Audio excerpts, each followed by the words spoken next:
ओम गम गणपतये नमः।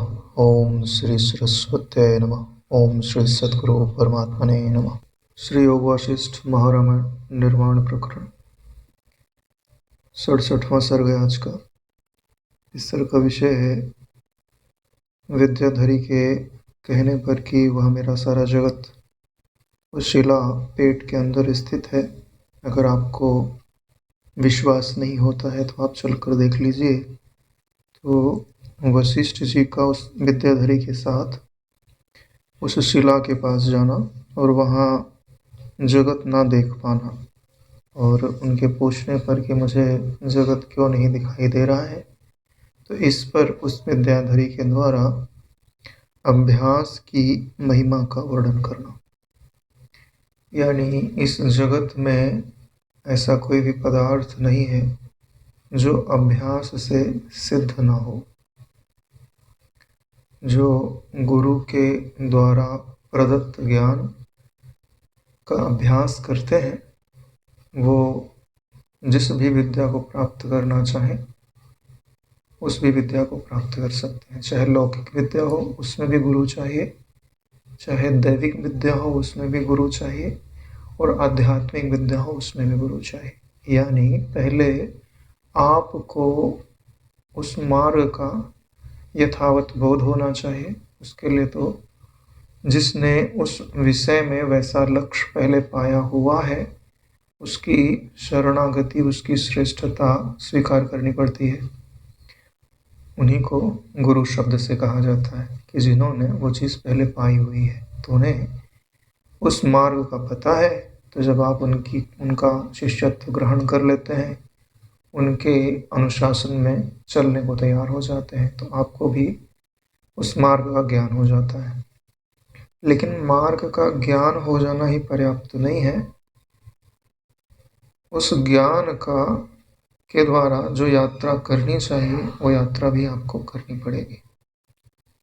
यानी देहात्म भाव से ब्रह्मात्म एक बोध तक की जो यात्रा है वो आपको करनी पड़ेगी। समझ में तो आपको समझाने से आ जाता है, फिर भी देहात्म भाव मिटता नहीं है। ब्रह्मात्म एक के बोध की जो निर्द्वंदता है, आनंद है, जो निर्बंधता है, निर्वाण रूपता है, उसका हस्तमलकवत अनुभव नहीं होता। क्यों नहीं होता? क्योंकि हमने तेल धारवत ब्रह्माभ्यास नहीं किया हुआ है। इसके लिए यह जो सर्ग हम पढ़ेंगे इसमें अभ्यास की जो महत्ता है वो हमें समझ में आएगी। ज़्यादातर लोग अभ्यास नहीं करते, कुछ दो चार वेदांत वाक्यों को सुन करके अपनी स्मृति में धारण करके ही अपने को ब्रह्म रूप में मानने लग जाता है। लेकिन मानने से काम नहीं चलता है। जो अनुभूति चाहिए वो आपको अनुभूति कमानी पड़ती है। जैसे सपने से जागने के उपरांत बिना किसी दृष्टांत को दिए ही सपने से जग गए, तो सपना है कि नहीं है, सपना कैसा था, उसके लिए क्या हमें किसी दृष्टांत की जरूरत पड़ती है? कि जैसे घड़ा मिट्टी में कल्पित है, ऐसा हम कुछ याद कर करके मिथ्यात्व का निश्चय करते हैं? नहीं, हमारा अनुभव हो जाता है। ऐसे ही जब इस जगत के मिथ्यात्व के लिए आपको किसी दृष्टांत की आवश्यकता न पड़े, तब यह समझना कि हमने इस जगत को स्वप्न रूप में जान लिया है, मिथ्या रूप में जान लिया है। और ऐसा होगा कब? जब आप जगत के अभाव में खड़े होकर, अपनी ब्रह्मता में खड़े होकर। जगत में खड़े होकर के जगत के मिथ्यात्व का निश्चय नहीं किया जा सकता। कहा जा सकता है कि जगत मिथ्या है, लेकिन तदात्म बना रहेगा। इसलिए बोलते हैं कि जब हम आत्माकार वृत्ति का प्रवाह करते हैं तो वह जो आत्माकार वृत्ति का घनीभूत प्रवाह है वह जगत को हटा देता है। समस्त जागतिक वृत्तियां बड़ी दूर हो जाती हैं। तो आपके लिए एक ऐसी अवस्था का निर्माण हो जाता है जहाँ न जागृत है जहाँ न सपना है, जहाँ न सुषुप्ति है। जब आप वहाँ खड़े होते हैं तब तीनों आपको वृत्ति पे रखे हुए दिखाई देते हैं। तब जाके आपको यह अनुभव होता है कि जिसको मैं आज तक जगत शब्द से समझता था वह वास्तव में सपने की तरह एक मनोकल्पना मात्र ही था। लेकिन ऐसा कब समझ में आएगा? जब जगत के अभाव में अपनी ब्रह्मता में खड़े हो। ये बातें आपको आगे एकदम योग वशिष्ठ में एकदम स्पष्ट होती जाएंगी। लेकिन इसके लिए धैर्य पूर्वक वशिष्ठ जी के साथ साथ चलना पड़ेगा। ये भी तो अभ्यास है, रोजाना योग वशिष्ठ में बैठना, सुनना, समझना, दोहराना उस ज्ञान को। बिना अभ्यास के कोई सिद्धि नहीं होती। आज हम लोग जितनी ब्रह्म विद्या समझते हैं वो गुरु जी के साथ में बैठ के अभ्यास के कारण ही तो है। उनके चरणों में बैठना, श्रद्धा से सत्संग सुनना, सत्संग का विचार करना, उसको स्मृति में रखना, उससे आत्म तत्व का अनुसंधान करना, इसको हमने बार बार किया है, तभी तो ज्ञान बुद्धि में है, अनुभव में है। नहीं तो नहीं होता ना। विद्याधरी ने कहा, हे मुने, यदि आप मेरी बात को असंभव मानते हो तो स्वयं ही उस संपूर्ण शिला उदर सृष्टि को देखने के लिए आप कृपा कीजिए। यानी जैसे बात को पता ही है कि विद्याधरी ने कहा था कि वह सृष्टि जिससे वो आई है वो शिला के पेट में स्थित है। ये वशिष्ठ, यदि आप मेरी बात को असंभव मानते हैं कि ऐसा तो हो ही नहीं सकता है, तो आप कृपा करके चलिए, वहाँ चलिए, क्योंकि बड़े लोगों को प्राप्त आश्चर्यकारक घटनाओं में बड़ा ही कौतुक होता है। जब कोई आश्चर्यकारक घटना दिखाई देती है तो बड़े लोगों को क्या, सबको ही कौतुक होता है। अभी आकाश में तुमको हमेशा नीलिमा दिखाई देती है, अभी हरे रंग का आकाश दिखने लगे तो सब प्रयत्न पूर्वक दिखेंगे क्या हो रहा है उधर, क्यों हरे रंग का दिखाई दे रहा है। ये कौतुक होता है। ये जिज्ञासा मनुष्य में जन्म जाती है।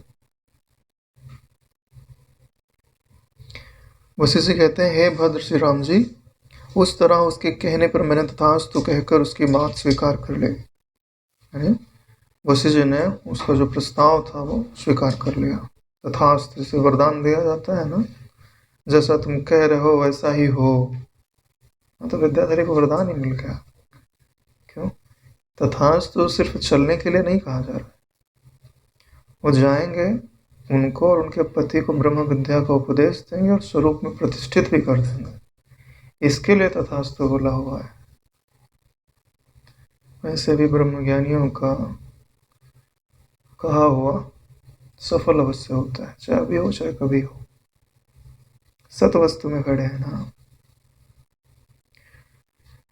इसलिए तो बोला जाता था पहले, अभी भी हो सकता है कि कोई 12 वर्ष तक झूठ ना बोले, सत्य ही बोले, तो उसको वाक सिद्धि प्राप्त हो जाती है। फिर वो जो बोल देगा वो घट जाएगा। आकाश स्वरूपड़ी उस रमणी के साथ शून्यात्मक आकाश मंडल में जाने के लिए शून्य रूप में ऐसे उद्यत हुआ जैसे झंझावात के साथ चंपक आदि पुष्पों की सुगंध। जैसे हवा सुगंध को लेकर चली जाती है तो सुगंध में भार थोड़ी ना होता है।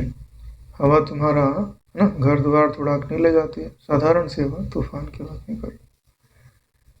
तूफान भी कहाँ लेके जाता है, गिरा देगा, कितनी दूर लेके जाएगा, लेकिन सुगंध को कहीं का कहीं ले जा लेता है। सुगंध भी वायु रूप है।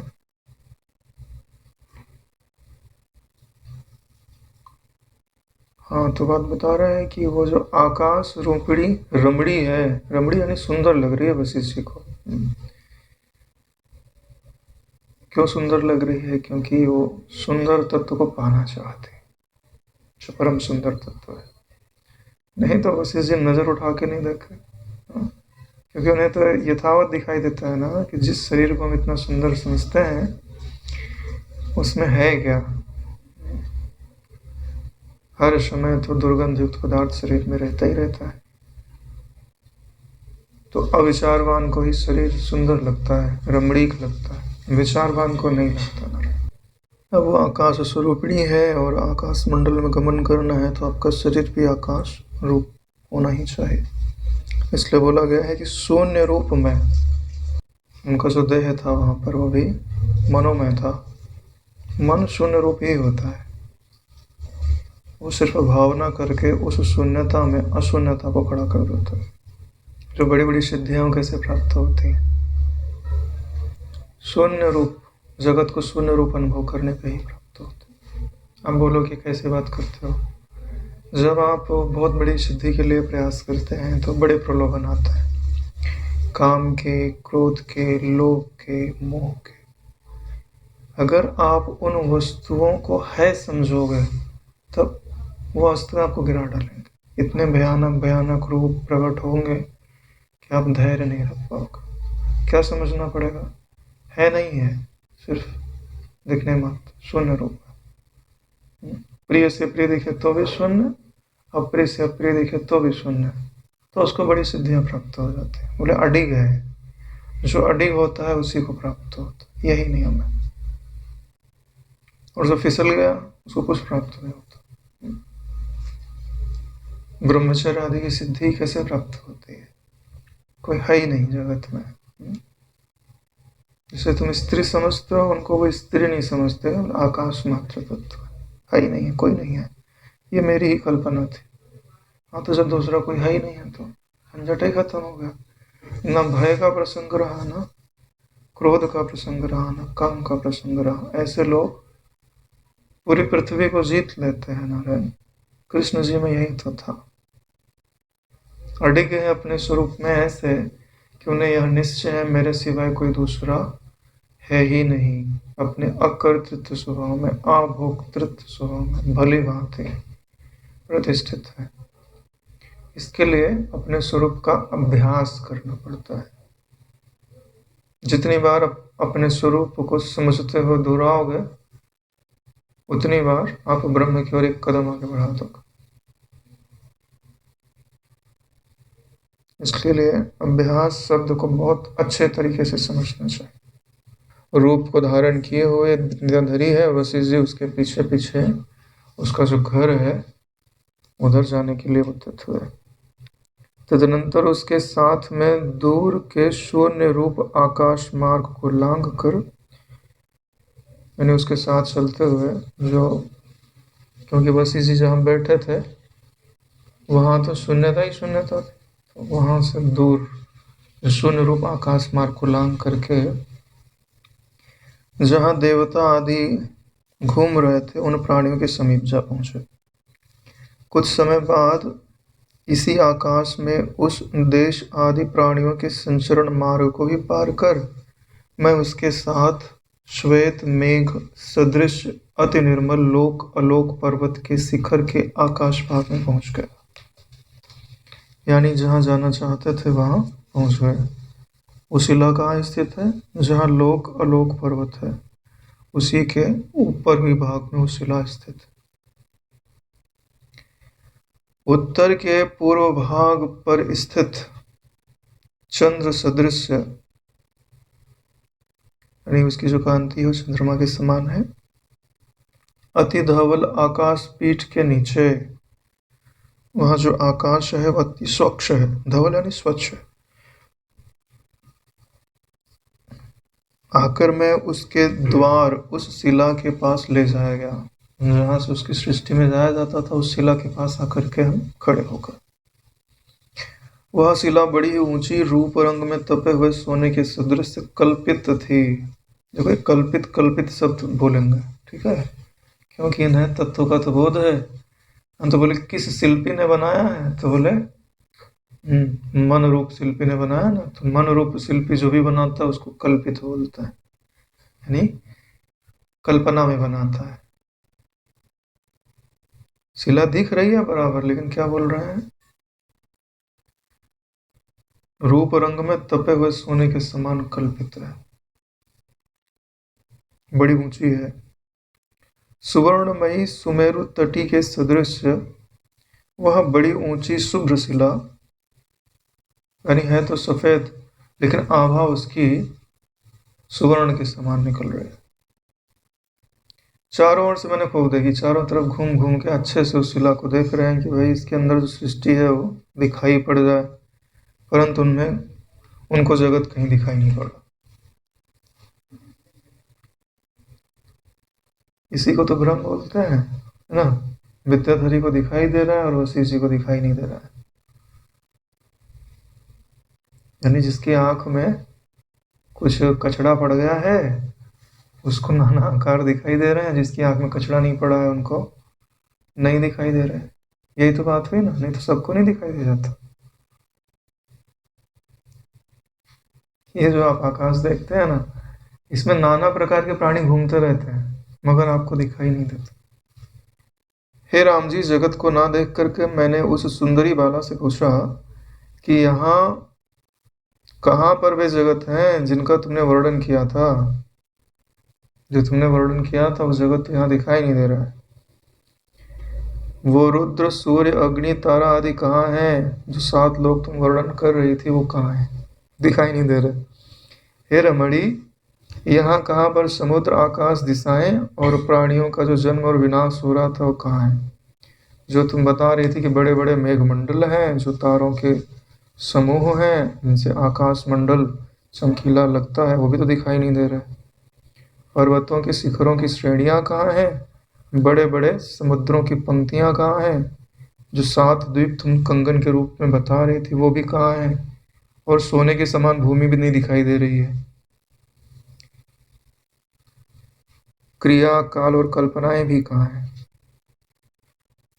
और यहाँ जो देवता आदि का निवास स्थान तुम बता रही थी, वो देवता आदि, वो विद्याधर, वो गंधर्व, वो मनुष्य और वो देवता और वो दानव भी यहाँ मुझे दिखाई, जिनका तुम वर्णन कर रही थी। वे ऋषि, राजा, मुनि, नीति अनीति की रीतियाँ और हेमंत ऋतु की रात्रियाँ और स्वर्ग नरक के जो विभ्रम थे वो भी मुझे दिखाई नहीं दे रहा है। पुण्य पाप की गतियां भी दिखाई नहीं दे रही हैं। कलाओं का विलास, सुर और असुरों का युद्ध, राग द्वेष स्नेह की जो पद्धतियां का तुमने वर्णन किया था कि वहाँ प्राणी कुछ में परस्पर बहुत राग है, कुछ में परस्पर बहुत द्वेष है, वो सब तो मुझे कुछ दिख नहीं रहा है। मुझे तो शिला ही शिला दिखाई दे रही है। हे राम जी, ज्यों ही मैंने इस तरह उससे प्रश्न किया, त्यों ही आश्चर्य से व्याकुल मुझको देखकर शिला के सदृश निर्मल नेत्र वाली, सुंदर रूप वाली उस रमणी ने कहना आरंभ किया।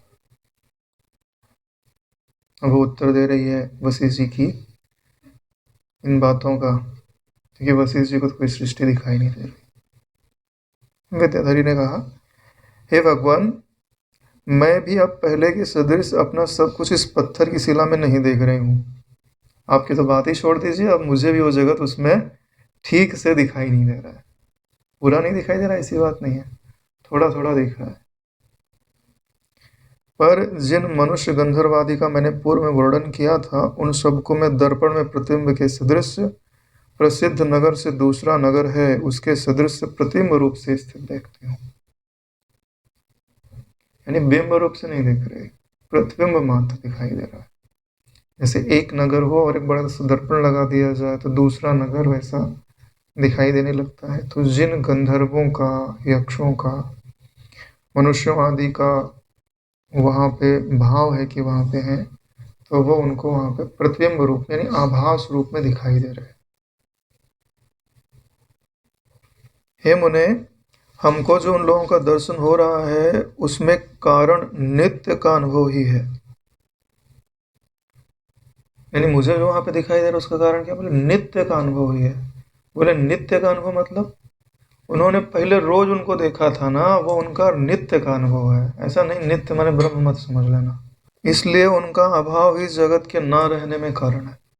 अगर वो जो नित्य का हम रोज अनुभव करते हैं, अगर वो संस्कार ना हो तो जगत दिखाई देगा क्या? समस्त सूक्ष्म अति सूक्ष्म पदार्थों के अवलोकन में समर्थ विशुद्ध मनोरूप देह के विस्मरण से भी आपको वह जगत दिखाई नहीं देता। यानी अगर आपको सूक्ष्म अति सूक्ष्म पदार्थों को देखना है तो आपको मनोमय देह को धारण करना पड़ेगा या मनोमय दृष्टि को धारण करना पड़ेगा। लेकिन अभी आपकी जो मनोमय दृष्टि है ना, वो स्थूल पदार्थों के चिंतन के कारण अवरुद्ध हो गई है और आपके नियंत्रण में तो बिल्कुल ही नहीं है। आप अगर बोलो कि हमारे नियंत्रण में है, अगर ऐसा बोलो तो हम कुछ प्रमाण दे सकते हैं। अभी दृश्यात्मक चीज़ें तो आपको फटाक से याद आ जाती है ना। जैसे हम बोले शेर, तो शेर की छवि बन जाती है, ठीक है। अभी हम बोले कि चमेली का सुगंध याद करो, तो अभी हम बोल रहे हैं जामुन का टेस्ट याद करो, तो नहीं याद आता। क्यों? अभ्यास नहीं है, हम कभी ध्यान ही नहीं देते कि इसको भी हमें याद रखने की ज़रूरत है। लेकिन हर चीज़ को याद रखने की ज़रूरत होती है, तभी आपके मन की जो कार्य क्षमता है वो बढ़ती है।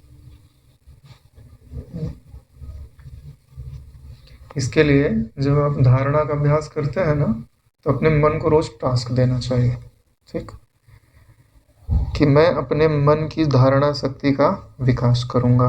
उसके लिए दृश्य का कुछ देर अभ्यास करो, कुछ देर श्रवण का अभ्यास करो। मन से ही बोलो और मन से ही सुनो। मन से बोलना, मन से सुनना भी आसान है, मन से देखना भी आसान है, लेकिन उस देखने में परिवर्तन आप अपने मन के अनुसार कर सको। बॉटल दिख रही है, मन के नेत्रों से देखो कि ये बॉटल है, ठीक है। बोले इसमें कैप कैसे है, बोले ब्लू कलर का, ब्लू कलर दिख रहा है। बोलो ब्लू कलर का नहीं है, रेड कलर का है। तो कैप जो है वो रेड कलर की दिखनी चाहिए। फिर बोलो बॉटल कितनी बड़ी, बोले 1 फीट की, बोले नहीं 2 फीट की है। पानी बोले ट्रांसपेरेंट नहीं, हरे कलर का है। क्या आप सोचने मात्र से ऐसा परिवर्तन कर पा रहे हैं? तो अगर कर पा रहे हैं तो आपकी धारणा शक्ति अच्छी है, आपका मन पे कंट्रोल अच्छा है। अगर कंट्रोल अच्छा होगा तभी ये ब्रह्म के राज में प्रवेश मिलेगा, ऐसे वैसे नहीं मिलता ना रहे।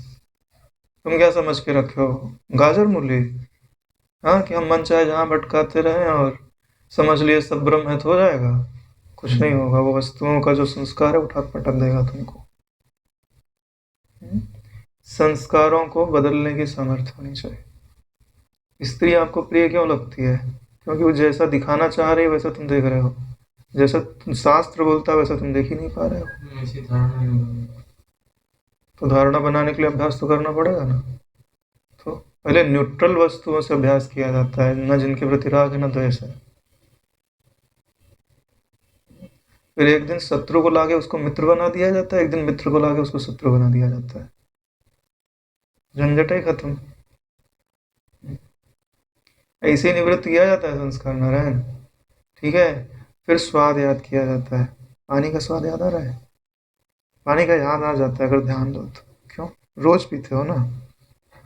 जो वस्तुएं कम ली जाती हैं उनका दूध का स्वाद याद करो, शक्कर का, कैसी लगती।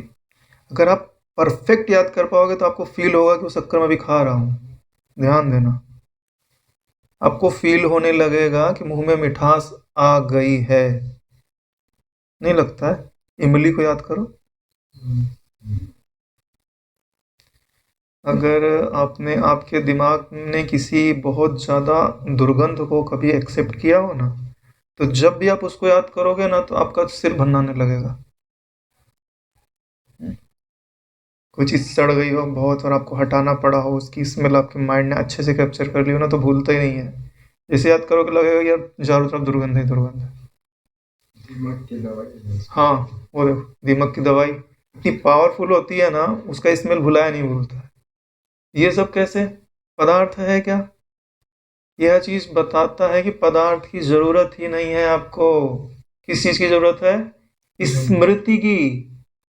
अगर स्मृति आपको आ जाए तो आपके पास हर वस्तु पहले से मौजूद है। मैजिक है नारायण, लेकिन हम समझते ही नहीं है। हमने उसको वस्तु में आरोपित कर दिया, बोले तो इस वस्तु से प्राप्त होता है।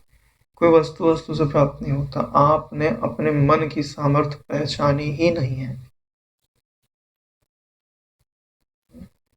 इसका कुछ समय तक अपने नियम में इसका अभ्यास करना चाहिए, धारणा शक्ति का। इसलिए तो बोलते हैं गुरु जी का ध्यान करो, उनके चारों तरफ प्रकाश निकल रहा है। किस चीज़ के लिए? अभ्यास करने के लिए बोलते हैं, धारणा शक्ति के विकास के लिए।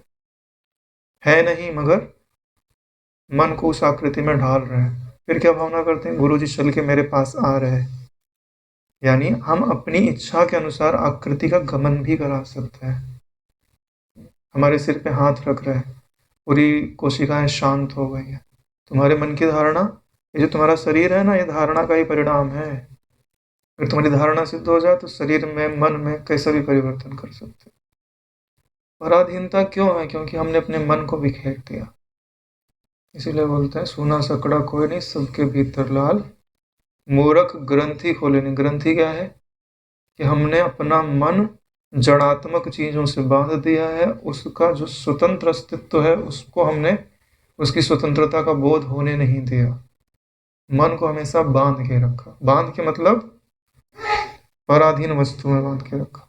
उसका जो स्वतंत्र अस्तित्व है, यह अनुभव कराना कि हे मन, वस्तुओं के कारण तू जीवित नहीं है, तेरे कारण ये वस्तुएं जीवित है। ऐसे जैसे बोध होगा ना, वो स्वतंत्र हो जाता। फिर वो वस्तुओं के अधीन नहीं होता, वस्तुएं उसके अधीन होती हैं। ईश्वर के पास क्या है? माया, और माया के अधीन यह जगत है। लेकिन तुम्हारे पास क्या है? मन, और मन जगत के अधीन है। जैसे जगत हंसाना चाहता है, हम हंसने लगते, रुलाना चाहते हैं, रोने लगते। हाँ, कोई प्रशंसा के दो वर्ड बोल दे, अपन भी कुछ है, ठीक है, निंदा कर दिया तो। लेकिन भगवान के विग्रह में बड़ी सामर्थ्य है नारायण।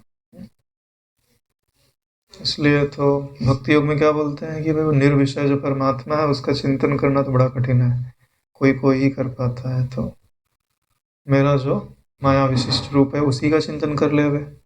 क्यों? क्योंकि तुम नाम रूप में गिरे हो तो नाम रूप से ही उठोगे। सहारा नाम रूप का लेना पड़ रहा है कि नहीं लेना पड़ रहा है? इसके सिवाय कोई गति नहीं है नारायण।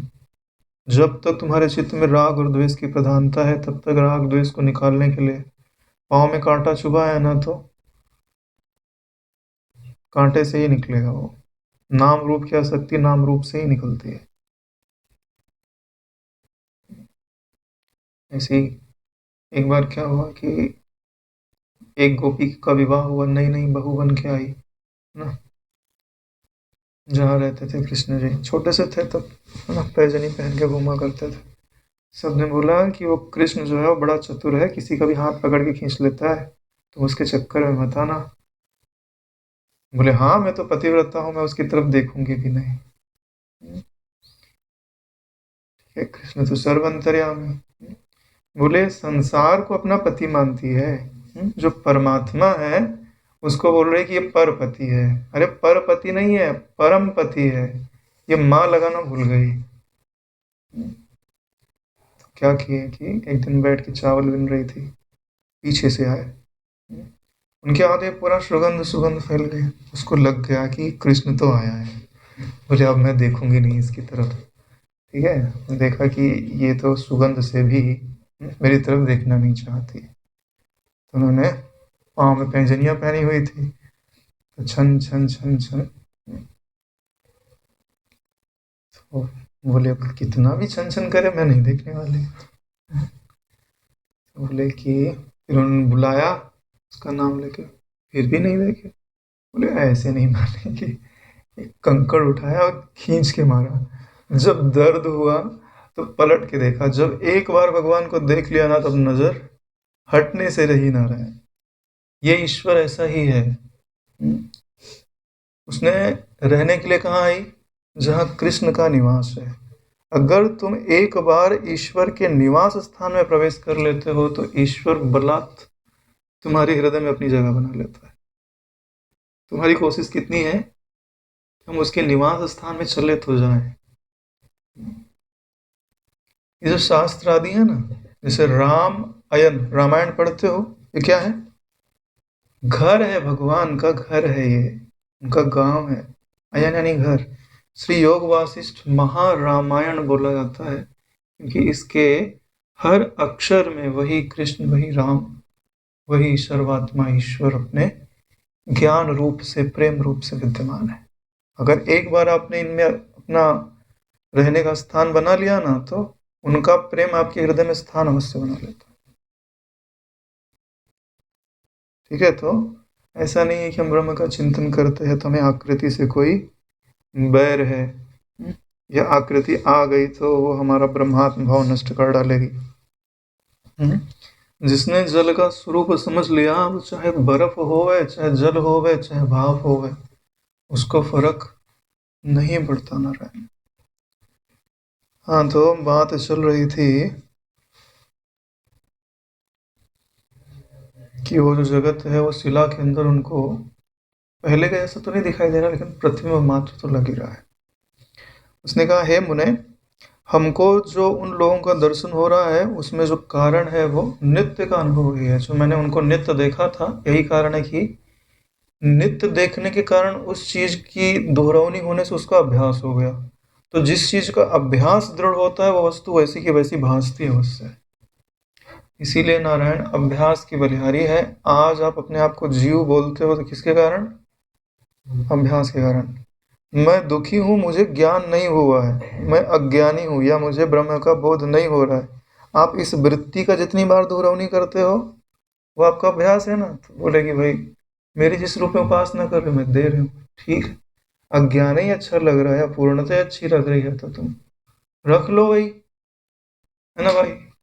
जैसी भावना जाकी रही, भावना जैसी प्रभु मूर्ति ने देखी तैसी। अब तुम चाहे मुक्तता की भावना दृढ़ कर लो, चाहे बद्धता की, चाहे फरियाद की, चाहे रागी द्वेषी पने की, स्वतंत्र हो ना। तो कारण क्या है वो जगत भासने में? नित्य का अनुभव। और कारण क्या है ब्रह्म भासने में? नित्य का अनुभव। जैसा आप रोज अभ्यास करोगे वैसा ही भासेगा।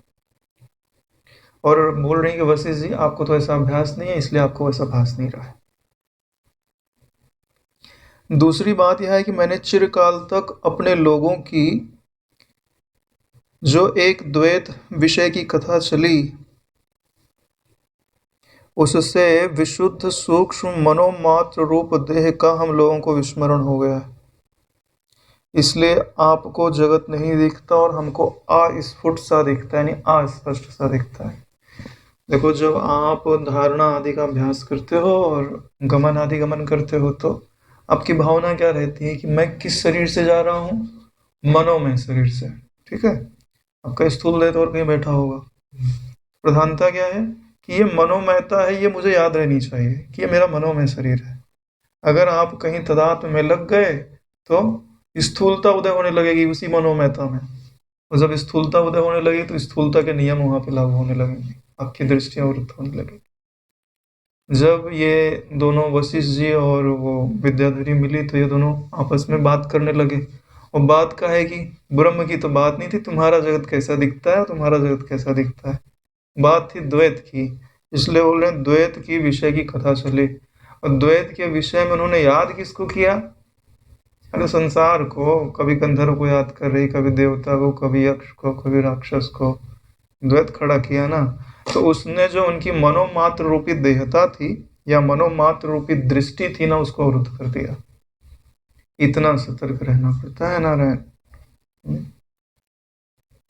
इसलिए आपको वो जगह दिखाई नहीं दे रहा और मुझे अस्पष्ट सा दिखाई दे रहा, ये भी कारण है। मेरा भी यहाँ जो जगत था वह प्रायः नष्ट ही हो चुका है, क्योंकि यद्यपि उसका मैंने चिरकाल तक अभ्यास किया है, फिर भी वह आकाश लता के सदृश स्पष्ट दिखाई नहीं देता। क्योंकि अब उसको स्पष्ट दिखाई नहीं दे रहा है।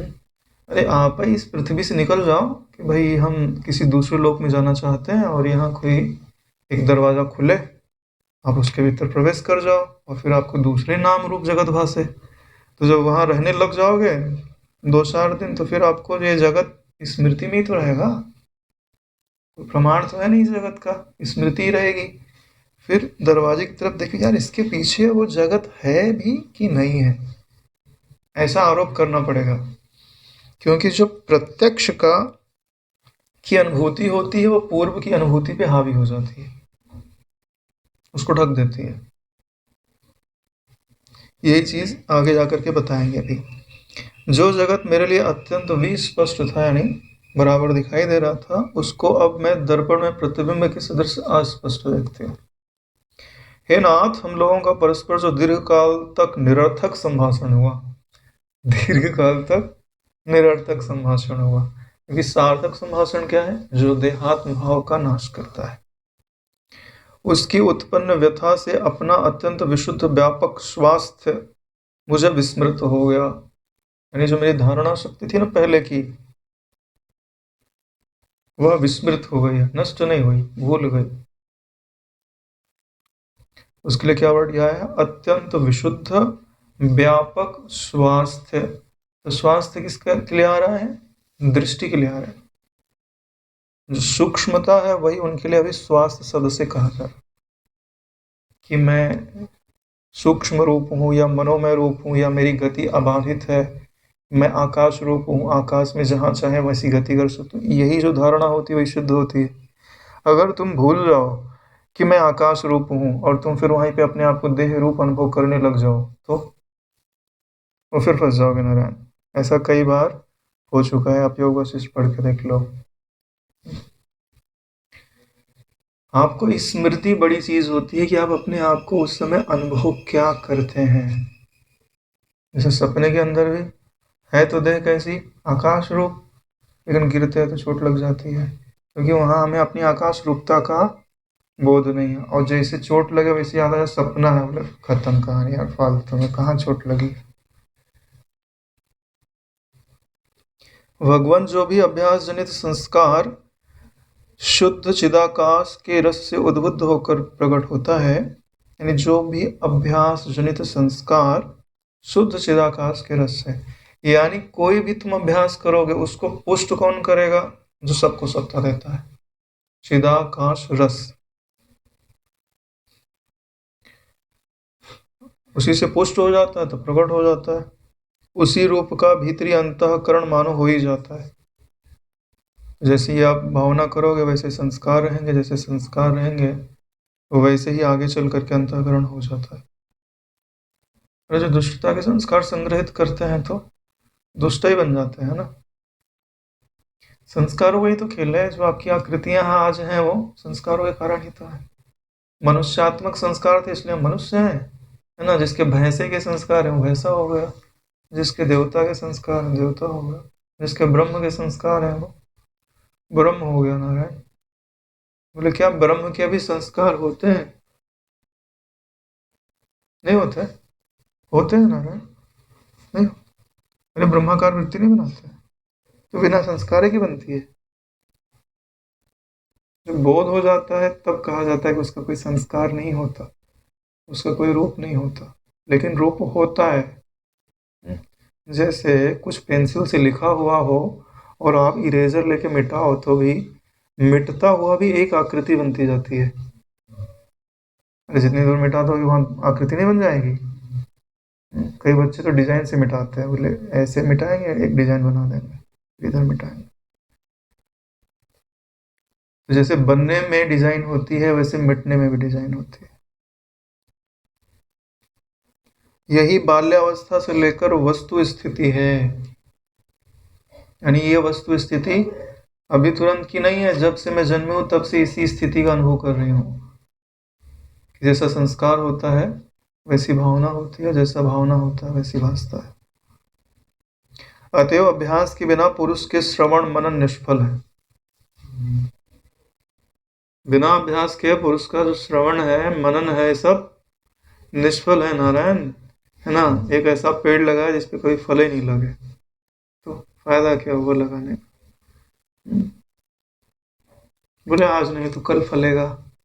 आज अभ्यास नहीं करे तो अगले जन्म में करेंगे। हाँ, जब करोगे तो मिलेगा। भद्र वह कला ना उत्तम शास्त्रों से प्राप्त होती है। कौन सी कला? जो भी कला तुम चाहते हो, चाहे मुक्त होने की कला, चाहे श्रेष्ठ वस्तु के प्राप्त होने की कला, ना वो उत्तम शास्त्रों से प्राप्त होती है कि हमको योग वशिष्ठ हमने खरीद लिया तुमको ज्ञान हो जाएगा। ऐसा नहीं होने वाला मैंने। ना उत्तम न्याय से प्राप्त होती है। न्याय किसको बोलते हैं? किसी वस्तु को समझने का विधान। किंतु अपरिमित उद्योग से युक्त अभ्यास से ही सिद्ध होती है। अपरिमित उद्योग से युक्त अभ्यास से ही सिद्ध होती है, यानी आप इतना अभ्यास करो कि जब तक वो सिद्ध ना हो जाए। ऐसे ही एक मनोवैज्ञानिक की मैंने बुक पढ़ी थी, तो उसमें लिखा था कि एक कोई संत थे, फॉरेन में थे, तो हम बोलते थे कि जब वो नृत्य करते थे ना तो बारिश जरूर होती थी। जब उनसे पूछा गया कि इसका क्या राज है कि आप जब भी नृत्य करते हो तो बारिश आती है, बोले इसमें कौन सी बड़ी बात है। बोले मैंने ऐसा दृढ़ निश्चय कर रखा है कि मेरे बारिश होने से, मेरे नाचने से नृत्य नहीं होता मतलब मेरे नृत्य करने से बारिश नहीं होती, लेकिन जब तक बारिश नहीं होती तब तक मैं नृत्य करता हूँ। समझ में आ रही बात को? यानी उसका दृढ़ निश्चय कितना है कि मेरे पास इतनी सामर्थ्य है नृत्य करने की, जब तक बारिश ना हो तब तक मैं नृत्य करते ही रहूंगा, चाहे मेरे प्राण चले जाएं। उसका वो जो निश्चय है ना, वही बारिश करा देता है। इसी को बोलते हैं मरने के सब इरादे जीने के काम आए, वो और थे मुसाफिर जो पथ से लौट आए। अथक परिश्रम इसी को तो बोलते हैं। अरे भाई, संसार के विषय में हो सकता है कि आप सफल ना हो, एक बार जो चीज़ आप प्राप्त कर रहे हो एक ही होवे, और कोई पहले ही उसको ले जाए तो हो सकता है ना भी मिले, या उसके लिए आपको बहुत समय तक इंतजार करना पड़े। लेकिन परमात्मा के विषय में तो ऐसा नहीं है। अभ्यास की बलिहारी, इसलिए क्या बोला, अपरिमित उद्योग से युक्त, यानी उसकी कोई लिमिट नहीं है। एक बार में भी मिल सकता है, 100 बार में भी मिल सकता है, 1000 बार में भी मिल सकता है, या आधे बार में भी मिल सकता है। इसके लिए जब तक प्राप्त ना हो तब तक अभ्यास में लगे रहना चाहिए। हिम्मत हारने से कुछ नहीं होता। हिम्मत हार के क्या मिल जाएगा बताओ तो सही? कुछ नहीं मिलता है। इसके लिए गुरुजनों की बात मान करके, शुद्ध शास्त्रों की बात मान करके हमें अभ्यास में लगे रहना चाहिए। अभ्यास ऐसी वस्तु है, एक न एक दिन आपको सिद्ध अवश्य बना देता है। अभ्यास से वह सिद्ध नहीं होती, यहाँ बात नहीं है, यानी अभ्यास से वह कला अवश्य सिद्ध होती है। सतत अभ्यास के लिए कोई असाध्य वस्तु है ही नहीं। जब कोई सतत अभ्यास करता है तो हर वस्तु को साध्य कर लेता है। ऑस्ट्रेलिया में एक बहुत बड़ा तैराक हो गया, उसको नाम था इयान थोर्प। उसने इतिहास रचा था कि एक बार के ओलंपिक में उसने 5 मेडल जीते थे। यहाँ तो पूरे भारत को मिल करके भी एक मेडल जीतना भारी हो जाता है, उसने अकेले ने 5 मेडल जीते थे, रिकॉर्ड बनाया था। जब उससे पूछा गया कि आप तो बड़े भाग्यशाली हो कि आपने इतने सारे गोल्ड मेडल जीत लिए, तो उसने बोला कि इसमें भाग्यशाली होने जैसी कोई बात नहीं है। ओलंपिक 4 साल में होता है, मैंने 4 साल प्रतिदिन बिना छुट्टी लिए 8 घंटे तैराकी की है। अगर आप भी ऐसा रोज करोगे तो आप भी इतने पदक लेके आओगे, इसमें कोई बड़े आश्चर्य की बात नहीं है। यानी कोई भी व्यक्ति विशेष या निम्न नहीं होता, उसका अभ्यास निम्न होता है। ईश्वर ने सबको उतनी ही सामर्थ्य दी हुई, लेकिन एक ने अभ्यास किया हुआ है, एक ने अपने मन को एकाग्र किया हुआ है, दूसरे ने अपने मन को खुला छोड़ दिया है। यथ इच्छा से तत्कुरु, अपने मन को बोल दिया कि भाई जैसी तेरी इच्छा है तो ऐसा कर, तो फिर मन भी वैसे ही कर रहा है। जैसे घोड़े पे तुम बैठ जाओ और लगाम उगाम फेंक दो, बोलना भाई तेरी मर्जी, जहाँ जाना है तू जा, तो तुमको क्या तुम्हारी मंजिल पे लेके जाएगा? अरे जंगल अंगल में घुस गया ना तो नारायण तुम किसी पेड़ पे टंगे दिखाई दोगे। लगाम हाथ में रखनी पड़ती है, दिशा देना पड़ता है, फिर जाकर के मंजिल को पहुंचा जाता है। भगवान, यह जो आपके साथ संवादात्मक कथा भ्रम हुआ, यानी जो हमने आपसे बात की है, कथाएं की है, उसने अपने जगत के निरंतर अभ्यास के वश से पूर्व जगत के भ्रम से ग्रस्त मुझको वश में कर लिया। इसलिए वह संस्कार तिरोहित हो गया, जो पहले का संस्कार था वो तिरोहित हो गया, शांत हो गया। क्यों हो गया? क्योंकि अभी का संस्कार उसके ऊपर हावी हो गया। क्योंकि भूतकाल का भ्रम और वर्तमान काल का भ्रम, इन दोनों में वर्तमान काल का भ्रम बलवान होने के कारण विजय होगा। यानी जो अभी दिखाई देता है वो बलवान हो जाता है। अतएव लौकिक या दैविक विद्याओं आदि फलों की इच्छा कर रहे पुरुष को गुरुजी द्वारा उपदिष्ट पद्धति से बार बार किया गया अभ्यास ही उस विषय में युक्ति है। ऐसा गुरु उपदिष्ट मार्गेण मनः शुद्धिं तु कारयेत् अनित्यं खंडयेत् सर्वं यत्किंचित् आत्मगोचरम। गुरु उपदिष्ट मार्ग का आश्रय लेना चाहिए। ऐसा नहीं कि मनमानी आचरण करते गए, बाद में पता चला कि हम कैसे अभ्यास कर रहे हैं जैसे उस चूहे ने किया था, है ना। पुरुषार्थ की महिमा पढ़ी तो पिटारी रखी थी, बोले आज मैं इसको काटे डालूंगा,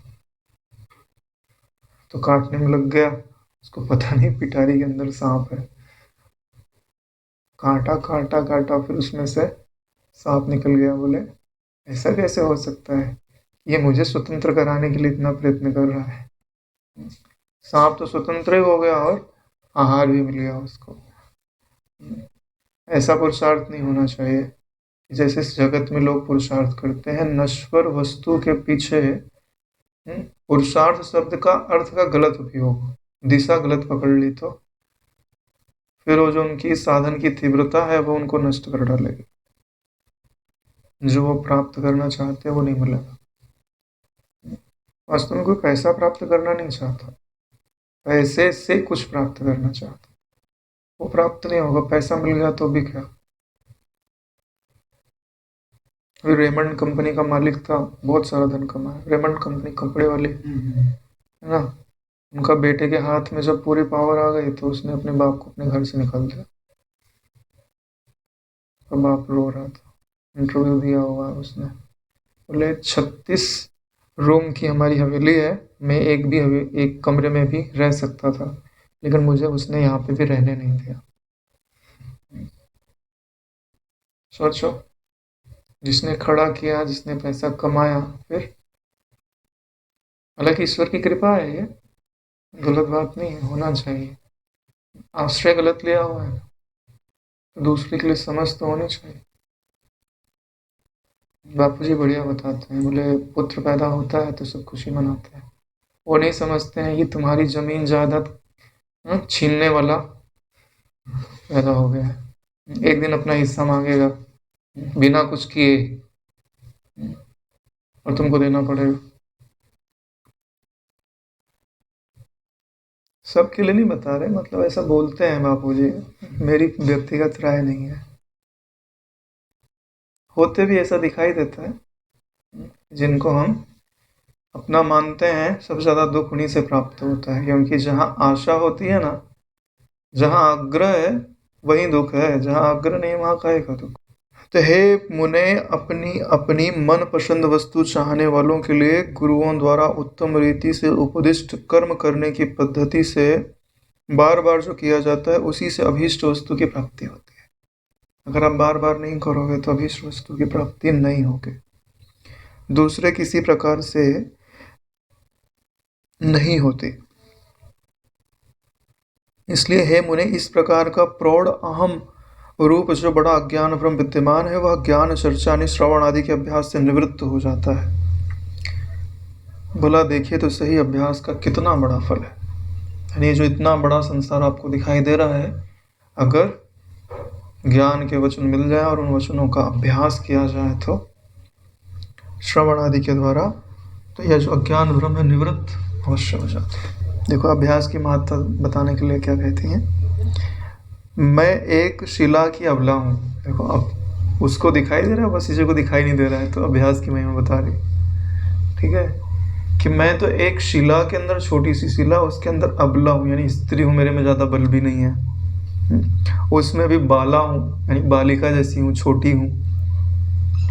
और आपकी शिष्या हूँ, यानी आप गुरु हो, मैं शिष्या हूँ, यानी आप श्रेष्ठ हो। फिर शिला की सृष्टि को मैं देखती हूँ, फिर भी मैं शिला के अंदर जो सृष्टि है उसको मैं देख रही हूँ, लेकिन आप देख नहीं पा रहे हो। आप सर्वज्ञ गुरु है तो भी देख पा नहीं रहे, बड़ा आश्चर्य। जैसे छोटे से बच्चे नहीं होते, ठिठोली करते हैं, इसमें धृष्टता मत मान लो। हाँ, कि ये इसलिए उन्होंने क्या बोला हुआ है कि उसमें भी बाला हूँ, यानी छोटी सी बालिका हूँ, तो आप मेरी बात का बुरा नहीं मानेंगे। प्रसन्नता के लिए बोल रही थी। हमको तो पता ही है कि ना देखने योग्य मैं वस्तु देख रही हूँ। इसी संसार के लिए तो मैं बंधी हूँ। नहीं दिख रहा है तो अच्छा ही है कि नहीं दिख रहा है। उसकी कल्पना छूटी, जान छूटी। देखिए तो सही अभ्यास का चमत्कार कितना है कि जो वस्तु नहीं है वो भी दिखाई दे रही है। अभ्यास का ही तो बोल। तो ऐसी जो वस्तु आपके पास अभी दिखाई नहीं दे रही, चाहे धन हो, चाहे यश हो, चाहे स्वास्थ्य हो, वो भी अभ्यास के द्वारा कमाया जा सकता है ना। यही बात इससे भी सिद्ध होती है। अभ्यास से धीरे धीरे अज्ञानी भी ज्ञानी बन जाता है। पर्वत भी चूर्ण हो जाता है। अचेतन बाण भी सूक्ष्मतम लक्ष्य को प्राप्त कर लेता है। यानी बाण अचेतन है, दूसरे के द्वारा चलाया जाता है, लेकिन चल के लक्ष्य को लग जाता है। देखिए तो सही अभ्यास की महत्ता कितनी है। इस तरह मिथ्याभूत तो चारों ओर प्रौढ़ अज्ञान रूपी महामारी है, वह विचार रूपी अभ्यास से अवश्य ही निवृत्त हो जाती है। यह अभ्यास का महत्व है। हे मुने, अभ्यास से कटु पदार्थ अभीष्ट हो जाता है, यानी जैसा आप चाहो वैसा बन जाता है। यानी करेले को बढ़िया से तल भुन के बना देते हैं, पूरी कड़वाहट चली जाती है उसकी। अभ्यास से किसी को नीम अच्छा लगने लगता है। जो रोज नीम खाता है ना, तो फिर उसको फिर कड़वापन नहीं लगता। और किसी को मधु अच्छी लगती है, जो रोज मधु खाने लगता है उसको मधु का संस्कार अच्छा लगने लगता है। अभी आपको जो पदार्थ अच्छे लगते हैं वो अच्छे हैं इसलिए अच्छे नहीं लगते हैं, आपने उनका दीर्घकाल तक भोग किया इसलिए अच्छे लगते हैं। समीप के कारण अभ्यास योग से ही अबंधु बंधु बन जाता है, और जो बंधु होता है वो उसमें भी स्नेह कम हो जाता है। यानी बंधु दूर रहने लगे और बंधु समीप रहने लगे, तो जो समीप है उससे प्रेम हो जाएगा, वही काम आ रहा है। तो अभ्यास की बलिहारी है ना। तो ये मत समझना कि मुझे जो अच्छा लग रहा है वो अच्छा है, ऐसा बिल्कुल भी नहीं है। वैसा तुम्हारा अभ्यास है इसलिए तुमको वो अच्छा लग रहा है। तो ये भी अपन योग कोशिश पढ़ रहे हैं, अपने को मन शांत हो रहा है, अच्छा लग रहा है, ठीक है। अब जिसके अद्वैत ज्ञान में रुचि ही ना हो तो अरे बोले कब बंद करेंगे, कब हम जाएं। अभ्यास की तो बलिहारी है। भावना अभ्यास योग से ही केवल विशुद्ध चिदाकाश रूप या आतिवाहिक देह आदि भौतिक रूप बन जाती है। बढ़िया श्लोक है ये। है क्या? बोले विशुद्ध चिदाकाश रूप आतिवाहिक देह। विशुद्ध चिदाकाश रूप आतिवाहिक देह है हम सबके। अगर वैसी रहे तो कोई पराधीनता ही नहीं है, जहां मर्जी जहां जाओ, ठीक है। और जब चाहो तब ब्रह्मात्म का चिंतन करो और देह आदि गायब। अभी तुम चिंतन करो तो भी पैर दर्द करते रहता है, कमर दर्द करते रहती है, लीन नहीं होता। क्यों नहीं लीन नहीं होता? क्योंकि स्थूल हो गया। ये बर्फ जो है ना गलेगी, टाइम लगेगा, लेकिन हम थोड़ी देर के लिए गर्म करते हैं और फिर सोचते हैं यार ये पिघल तो रही नहीं है, तो फिर उठा के फ्रिज में रख देते हैं। फ्रिज यानी ये संसार, ठीक है। इसमें जब तक बर्फ रखी रहेगी ना तब तक पिघलेगी नहीं, उसको फ्रिज से बाहर निकालना पड़ता है। तो आप अपने मन को कितने समय जहां संसार नहीं है वहां रखते हो? बोले हम तो बिल्कुल ही नहीं रखते। तो फिर पिघलेगी कभी नहीं, पिघलेगी ना रहे। आगे जा करके जो समाधि आदि का महत्व है वो भी बताया जाएगा। तो भावना के कारण ही जो आतिवाहिकता है वो कैसी लगती है? बोले आदि भौतिकता के रूप में लगती है। यह आदि भौतिक देह धारणा के अभ्यास की भावना से ही पक्षियों के सदृश आकाश में उड़ने की सिद्धि प्राप्त कर लेता। उल्टे अभ्यास से स्थूल हो गई, अब उल्टा अभ्यास कर लो तो फिर से सूक्ष्म हो जाएगी। पक्षियों की तरह तुम आकाश में उड़ सकते हो, वैसी धारणा करो। श्लाघा रूप थोड़े से अपराध से पुण्य भी विफल बन जाते हैं। श्लाघा किसको बोलते हैं? प्रशंसा, आत्म प्रशंसा, यानी खुद की ही प्रशंसा करना। तो उसके जितने भी पुण्य होते हैं वो सब विफल हो जाते हैं। मैंने इतना दान दिया, मैंने इतना जप किया, मैंने इतना कष्ट सहा। ये जब आप अपनी खुद की प्रशंसा करते हैं तो हाँ, किसी को प्रेरणा देने के लिए बोल रहे हैं तो बात अलग है। दूसरे लोग नहीं कर रहे हैं, वो निम्न है, मैं उच्च हूँ, इस दृष्टि से बोलेंगे तो, जैसे कभी आपको ध्यान में बहुत बढ़िया अनुभव हो रहा हो, ठीक है, और महफिल जमी हो और आप बताने लग जाओ, श्लाघा बस बताओ तो आपको अनुभव ही होना बंद हो जाए। तो ध्यान आदि अनुभव हो रहे थे ना, वो होना खत्म हो जाएगा, क्योंकि वो जो दे रहा है ना वो देख रहा है।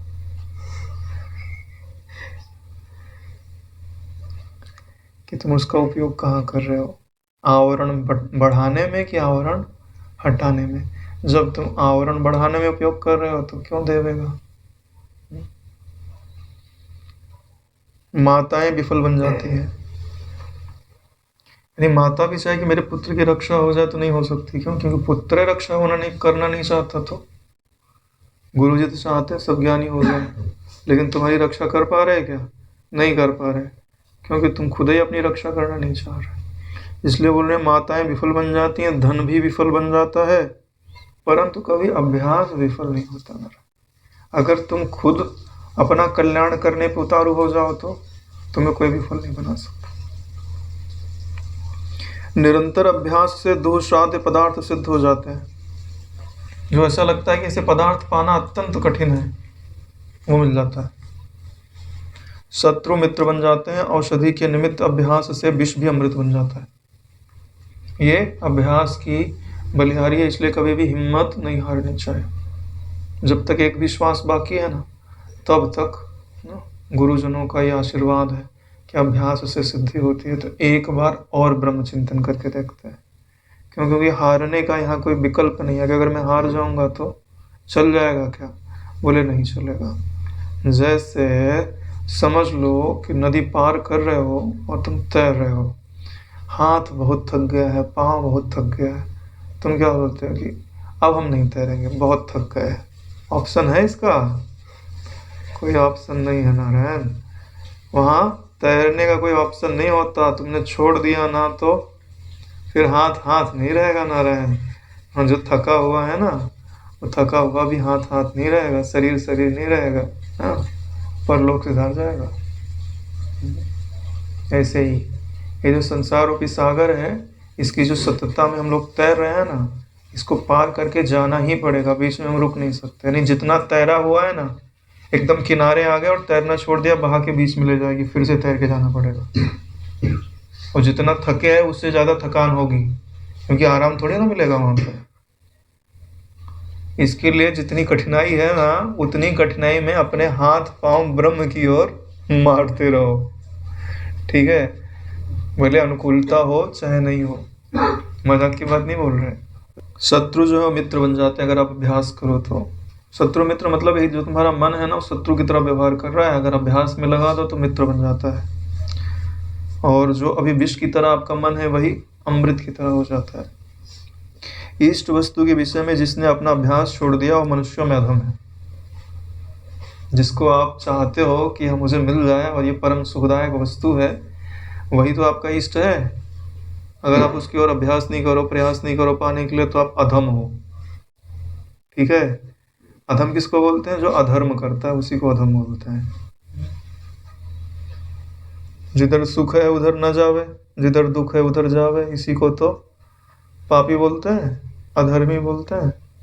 वह उस वस्तु को ऐसे प्राप्त नहीं करता जैसे बंध्या स्त्री अपने पुत्र को प्राप्त नहीं करती। स्त्री पुत्र आदि जो अभिमत वस्तुएं हैं, उनका उपार्जन हजारों प्रयत्नों से किया जाता है।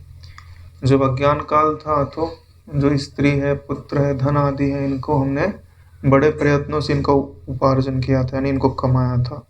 इससे उनका भी परित्याग सहसा नहीं करना चाहिए, यानी एकाएक उनका परित्याग नहीं कर देना चाहिए। बोले एक कर देंगे तो क्या हो जाएगा? ठीक है, एक दिन झगड़े, तुम घर छोड़ के चले गए, फिर क्या होगा? संस्कार तो तुम्हारे विदा नहीं हुए, उनके संस्कार पहले वाले दृढ़ है। कुछ दिन तो रहेगा बढ़िया बैराग, फिर से वो वस्तु खींचेगी अपनी ओर। इसीलिए बोलते हैं कि पहले वस्तु का मन से त्याग करना चाहिए। जो मन से त्याग सिद्ध हो जाए तब गेह से त्याग करना। पहले नेह त्याग करना होता है, फिर गेह त्याग करना होता है। पहले गेह त्याग कर दोगे तो नेह अगर बना रहा तो फिर से खींचेगा। किंतु वैराग्य के अभ्यास द्वारा, लिखा भी हुआ है, युक्ति से परित्याग करना चाहिए। ये बात पहले भी हम लोगों ने पढ़ी हुई है। जैसे योगी मृत्यु पर्यंत अत्यंत अभीष्ट वस्तु जीवन का युक्ति पूर्वक त्याग करता है। जैसे योगी होता है ना, तो जब तक मृत्यु नहीं आती, तब तक जितनी भी ऐसी वस्तुएं हैं जो ब्रह्म चिंतन में या उसके योग आदि में बाधा डालती हैं, उनको युक्ति पूर्वक छोड़ देता है। यानी पहले उनका सेवन करना कम कर देगा, फिर उसमें से रसता को हटा देगा। जैसे कोई पदार्थ बहुत अच्छा लगता है तो पहले ज़्यादा खाता था तो कम कर दिया, फिर बोले कि ये सब्जी तो बढ़िया, लेकिन अब इसमें से नमक कम करना चालू कर दो। पहले जितना डाला जाता था उससे आधा कर दो, फिर और कम कर दो, तो जो स्वाद रहेगा धीरे धीरे खत्म, फिर वो वस्तु आपको बाधा अपनी ओर खींचना बंद कर देगी। तत्व ज्ञानार्थ जो अभ्यास है उसका कभी भी त्याग नहीं करना चाहिए, क्योंकि उसके त्याग से तो देह में अहम भाव आदि का अभ्यास अपने आप होने लगेगा। इसके लिए जो हम तत्व ज्ञान का अभ्यास करते हैं वो सदैव हर वृत्ति में, हर श्वास में वो अभ्यास करते रहना चाहिए। नारायण, सही बात है ना। आप जिनको सम्मान से देखते हो कि भाई इनको तो ब्रह्म विद्या, ऐसा लगता है कि इनको फल रही है, हमको नहीं फल रही है, तो दोनों में अंतर क्या है? अभ्यास का, और कोई अंतर नहीं है। हो सकता है आपकी बुद्धि उनसे तीव्र हो, सच में, लेकिन एक ही अंतर है, उन्होंने जब आप सो रहे थे तो वो अभ्यास कर रहे थे। अभी बापू जी का नहीं चलता है, हाँ भजन, जब हम चैन की नींद सो रहे थे तब ब्रह्म अभ्यास में लगे हुए थे। ठीक है, इसलिए बोलते हैं कि हर वक्त जो है तपस्या में गुजारना चाहिए, ब्रह्मात्म दृष्टि को पुष्ट करने में गुजारना चाहिए। ब्रह्मात्म दृष्टि को पुष्ट करते करते थक जाओ तो जप करो, है ना। निराकार से थक जाओ तो साकार को पैदा कर दो। कौन बोल रहा है कि तुम हमेशा जो है परेशान ही होते रहो? ठीक है, लेकिन जो भी करो ईश्वर के साथ करो, झगड़ो भी तो ईश्वर से ही, है ना। सब कुछ बना लो ना। बोलते हैं कि हम, हे ईश्वर, हम तुमको सर्वतो भावेन भजते हैं। जितने भी भाव होते हैं ना उन सब भावों से बसते हैं। मित्र भी तू ही, प्रियतम भी तू ही, सखी भी तू ही, सखा भी तू ही, पिता भी तू ही, माता भी तू ही, सब कुछ, है ना। भोजन आए ना तो भोजन भी तू ही, स्वाद भी तू ही। देखो मजा आ जाएगा, तुम करके भावना देखो। भोजन उठाया, एकदम मैंने भोजन उठाया, मुंह में डाला, स्वाद आ रहा है, इस स्वाद के रूप में ईश्वर ही अनुभव में आ रहा है। भोजन वोजन तो कहीं गया, स्वाद कहीं गया, अष्ट सात्विक भाव प्रकट हो जाता है। अष्ट सात्विक भाव प्रकट हो गया, इसका मतलब समझते हो? भगवान ने तुमको याद कर लिया। यही तो बताया जाता है ना भागवत आदि में, कि भगवान ने तुमको याद कर लिया। कैसे समझना चाहिए कि तुम भगवान को याद करो और अष्ट सात्विक भाव प्रकट हो जाए। इसका मतलब है तुम्हारी पुकार उन तक पहुंच गई, अब उन्होंने भी तुमको याद कर लिया है। ठीक है, इसलिए अगर हम तत्व ज्ञान का अभ्यास नहीं करेंगे तो हम भाव आदि का अभ्यास अवश्य अपने आप होने लगेगा। जो नराधम अपनी इष्ट वस्तु के लिए यानी मोक्ष हेतु तत्व ज्ञान के लिए अभ्यास नहीं करता है, वह अनिष्ट में, देह आदि में अहम भाव रूप अनर्थ में ही रत रहेगा। तो जो देह आदि में अहम भाव है यह अनर्थ है नारायण, दुखदायी है। इस स्थिति में अपने अभ्यास स्वभाव से अनिष्ट ही प्राप्त करता रहेगा, यानी एक दुख से दूसरे दुख को प्राप्त करता रहेगा, उससे उसका कभी छुटकारा नहीं होगा। कितना ज्ञान है विद्याधरी के अंदर, ठीक है। अरे ये सब उसने अपने पति का ध्यान करते करते उसके चित्त में अपने आप ही उपज गया। उनके पति के हृदय में ब्रह्म विद्या तो उसने अपने चित्त में डाली, तो उसके हृदय में भी ब्रह्म विद्या, वैराग्य आदि की भावना उपज गई। ध्यान की महत्ता है ये। जिसने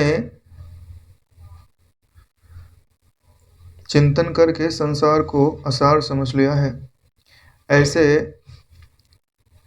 विवेकी जन सेवा में सदा निरत रहते हैं, और जो उत्तम पुरुष आत्मविचार रूप अभ्यास है उसको छोड़ते नहीं हैं, वे ही इस महाविस्तृत माया रूप नदी को तैर जाते हैं। ये जो माया रूप बड़ी नदी है, इसको कौन तैर जाता है? जो आत्मविचार रूपी अभ्यास में लगा हुआ है, विवेक की सेवा में सदा लगा हुआ।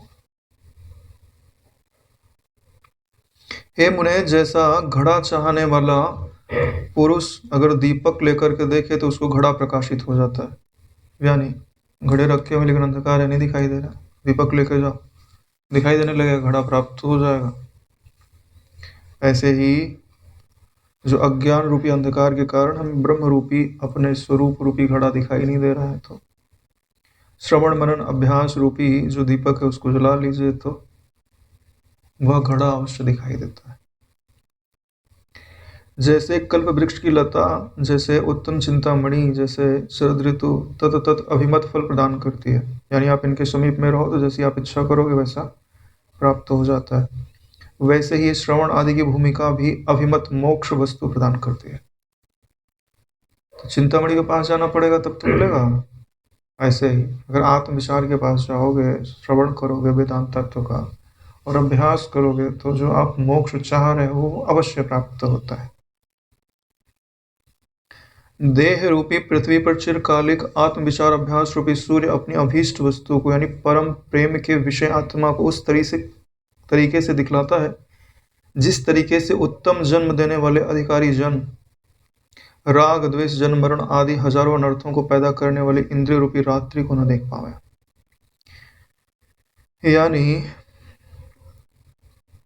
ये जो आत्म विचार अभ्यास रूपी सूर्य है, तो बिना सूर्य किसी भी चीज का बोध नहीं होता, क्योंकि वही प्रकाश का स्रोत होता है। तो जो आपने आत्म विचार का अभ्यास किया है, यही वह प्रकाश है जिससे आपको आपका स्वरूप दिखाई दे जाता है। और वह जो स्वरूप है उसमें राग द्वेष जन्म मरण आदि जो हजारों अनर्थ हैं वो सब वहाँ नहीं रहते, क्योंकि सूर्य का उदय होने पर इंद्रिय रूपी जो रात्रि है वो विदा हो जाती है। जो इंद्रियों का ज्ञान आपको अभी चारों तरफ दिखाई दे रहा है ना, ये आपके लिए रात्रि के समान है ना। रात्रि होने के कारण ये जो आप आकृतियां देख रहे हो ना, ये ठूंठा ही ठूंठा है। इसमें जो आकृतियां दिखाई दे रही हैं ये उसमें वही चोर है ब्रह्म, लेकिन अंधकार के कारण जगत दिखाई दे रहा है। इसके लिए सूर्य का उदय करना पड़ेगा। वो सूर्य कौन है? आत्मविचार रूपी सूर्य है, और वो प्रयत्न से उदय होता है, अभ्यास से। जितने प्राणी हैं उन सब के लिए सदा ही सब वस्तुओं का प्रकाश करने वाला एक अभ्यास रूपी सूर्य सर्वोच्च है। यानी अभ्यास आपके लिए सूर्य के समान है। अभ्यास आपके लिए सूर्य के समान है। जैसे चकमक पत्थर होता है ना, पहले आग लगाना होता था तो चकमक पत्थर का प्रयोग में लाया जाता था। एक बार मारने पे थोड़ी जल जाता है, मारना पड़ता है उस पे, है ना। अरड़ी और मथनी को लेके पहले रगड़ा जाता था तो फिर आग निकलते थे। तो मथना पड़ता है ना। एक बार बोले रगड़ रहे तुम जल नहीं रहा, ये ऐसे थोड़ी जलेगा। अभी भी जो हवन आदि में जलाते नहीं है, यज्ञ आदि के लिए माचिस से आग नहीं लगाते, जो करते हैं वो कुछ रहता है उस पर ऐसे ऐसे ऐसे ऐसे रगड़ता है, तो नीचे कुछ रखे रहते हैं बुरादा वगैरह, फिर उसमें धुआं निकलने लगता है।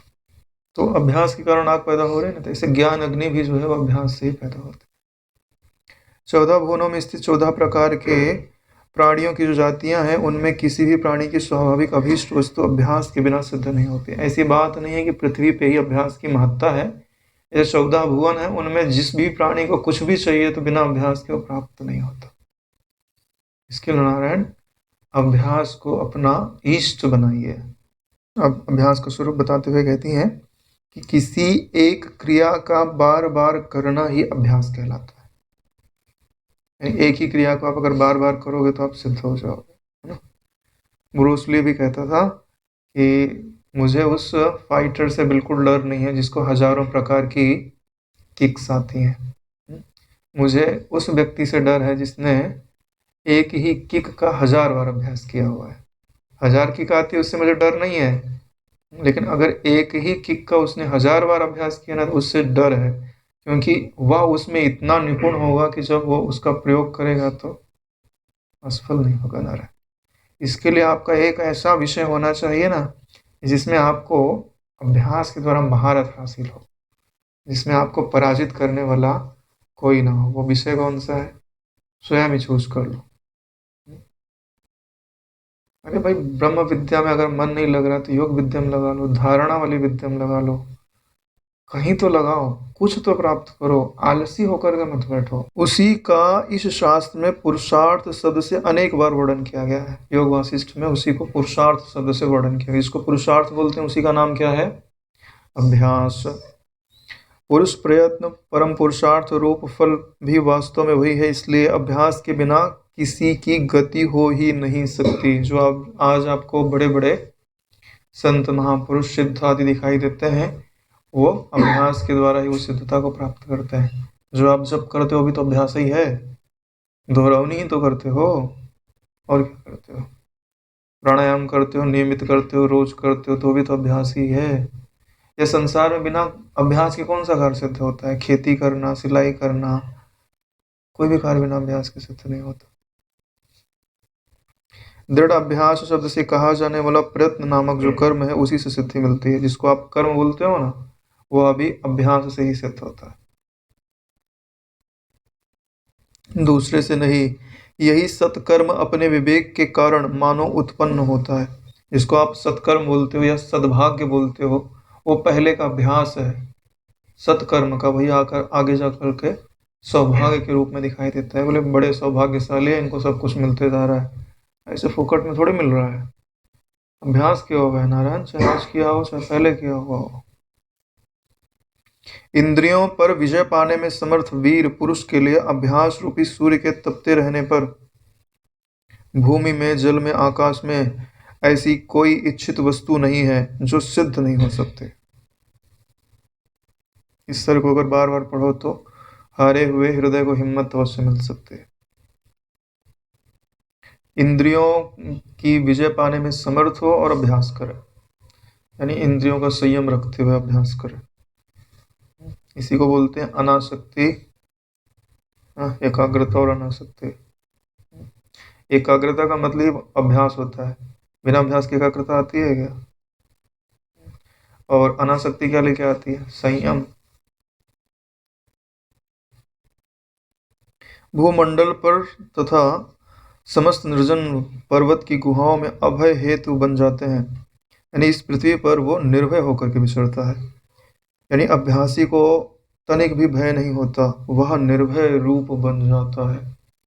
अभ्यास कर लिया ना, काहे का भय? उसकी तो मृत्यु ही नहीं है, और मृत्यु एक ही बार आवेगी। इसके लिए जब भय के प्रसंग खड़े हो जाते हैं ना, तो थोड़ा बहुत डर लिए तो डर लिए, ठीक है। फिर बोल रहा यार बाहर से जो होगा तो ठीक है, लेकिन भीतर से तो बिल्कुल ही नहीं डरूंगा। जो होना होगा हो जाएगा। कितनी बार तो मृत्यु आके गई, अगर आज मृत्यु नहीं लिखी तो नहीं होगी, अगर लिखी है तो कितने भी कोशिश कर लो, लेके ही जाएगी नारायण वो। परीक्षित को जाना था तो सारे सिपाही उपाही लगे थे, दरवाजा बंद करके रखे थे, फिर भी कहीं से आ गया और काट के चला गया। और नहीं जाना होता है तो अरे जंगलों में जाकर लोग तपस्या कर लेते हैं, सांप बिच्छू शेर बाघ घूमते ही रहते हैं, कभी भी चट कर सकता है, फिर भी